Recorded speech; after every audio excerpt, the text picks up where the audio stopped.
entertainment. Oo. Showcase ng skill at entertainment. Kumbaga isipin nyo to as a halftime. Parang ganon sa basketball or football. 4 rounds po ito, 2 minutes each, 1 minute each break.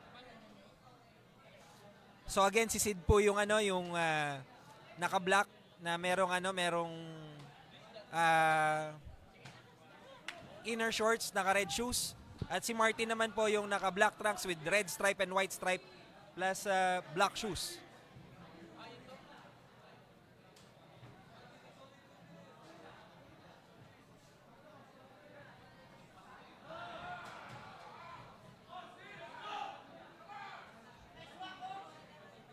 Right now, nasasaksihan niyo po si Sid. He's trying to throw yung mga jab controlled. But yun, nakapasok po si Martin. Yung kanyang kaliwa pumasok kanina kay Sid. And right now, they're engaging. Nabaliktad yung sitwasyon. Ngayon, si Sid ang nagko-control dun kay Martin sa ropes. Ngayon, papunta na sila sa kabilang side. Alright? That's an uppercut from Martin.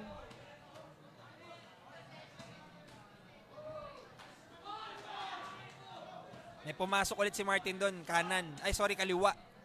Oh.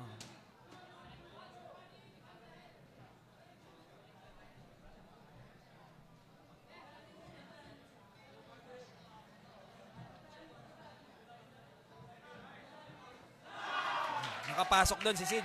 Isang kanan, isa sa body. Pero so far, mukhang hindi pa apektado si Martin dun sa mga patama, no?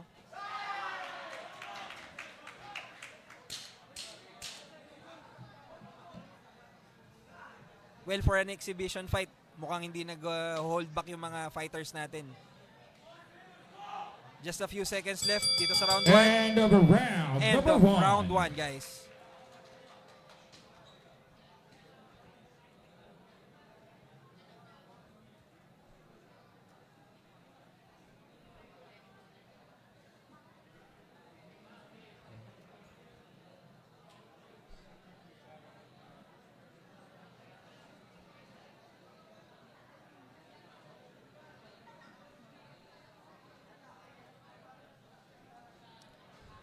Mr. John Ginang. Unfortunately, si AJ po, si Champ AJ, Seconds out. canceled po yung laban nila ni Dorona. Ang main event po natin, however, for tonight, Round is number Rex Cho 2. and Genesis Libranza. Abangan nyo pa rin. Maganda po yan for the IBF Pan-Pacific Bantamweight title.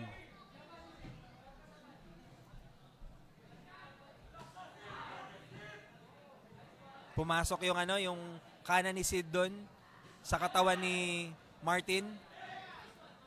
Martin is also trying to fight back while maintaining yung kanyang high guard.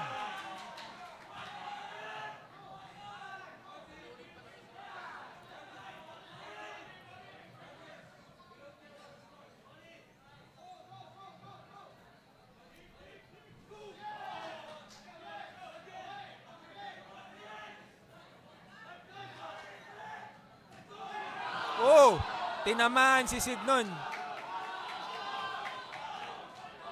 Mukhang nakaamoy si Martin, is trying to capitalize.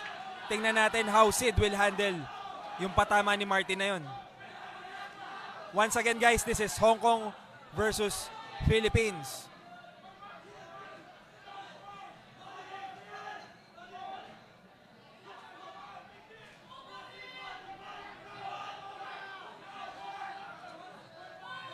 Martin trying to control yung action by throwing yung mga jab. Another one to the body by Martin.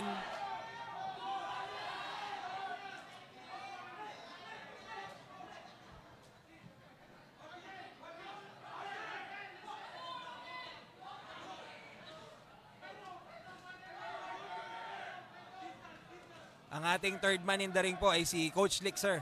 Since this is an exhibition bout, si Coach Lixer po ang nagre-referee.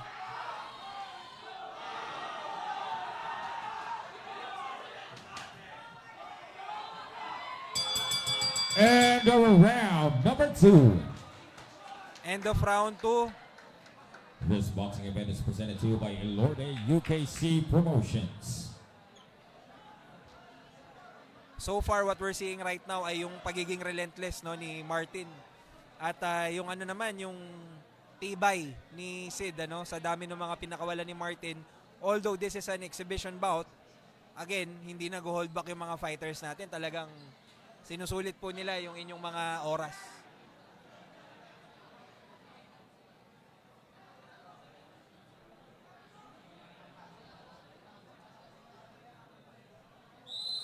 Seconds out. This is the third round. Again, this is an exhibition bout. Martin versus Sid. Si Martin po is from Hong Kong, wearing yung black trunks with red and white stripe. At si Sid naman po, yung naka-black shorts and red boxing shoes. Tingnan natin. Kanina nakapagpatama si Martin ng mga malilinis, lalo na nung second round. Ngayon third round, tingnan natin kung makakabawi si Sid.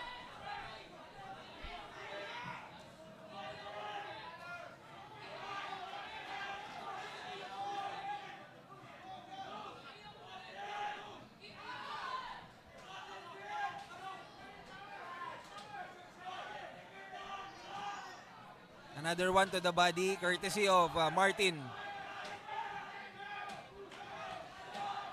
Sid throwing yung right din.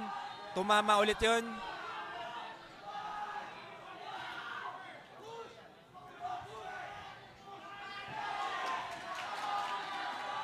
Labanan talaga kung sino yung matira, no? Matira matibay.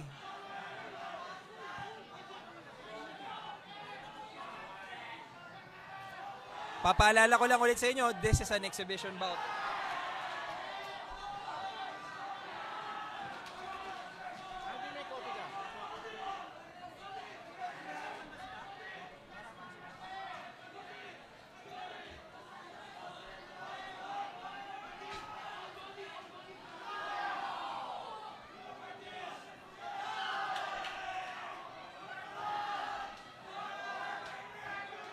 At buhay na buhay yung mga fans dito ni Sid, ano?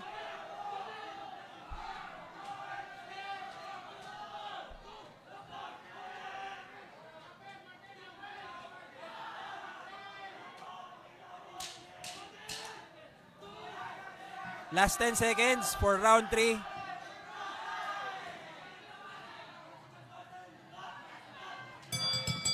End of this exhibition bout. Ladies and gentlemen, a round of applause for these two warriors.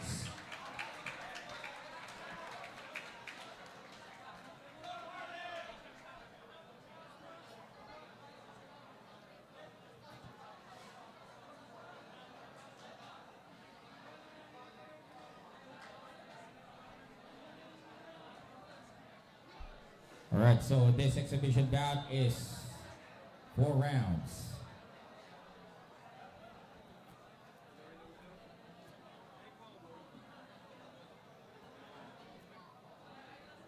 Final round para sa ating exhibition bout. Seconds out. Naka-receive na ng instructions yung mga fighters natin. Tingnan natin kung ano yung gagawin ng dalawa sa huling 2 minuto ng exhibition bout na ito. Fourth and final Philippines round. versus Hong Kong.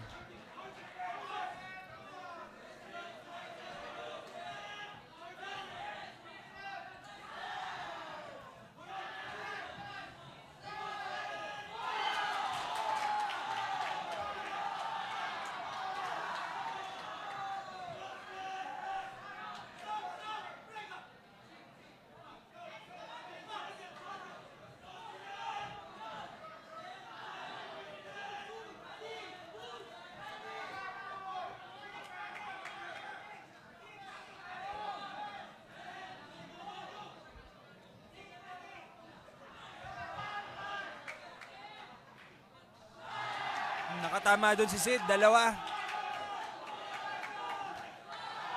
Another one from Sid.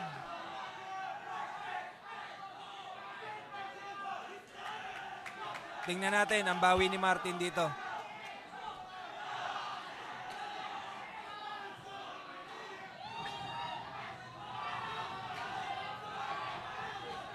Martin is trying to throw punches, trying to penetrate Sid. Grabe yung ingay. Grabe yung energy ng crowd dito, guys. Tuwang-tuwa yung mga audiences natin sa pinapakita ng dalawa nating fighters.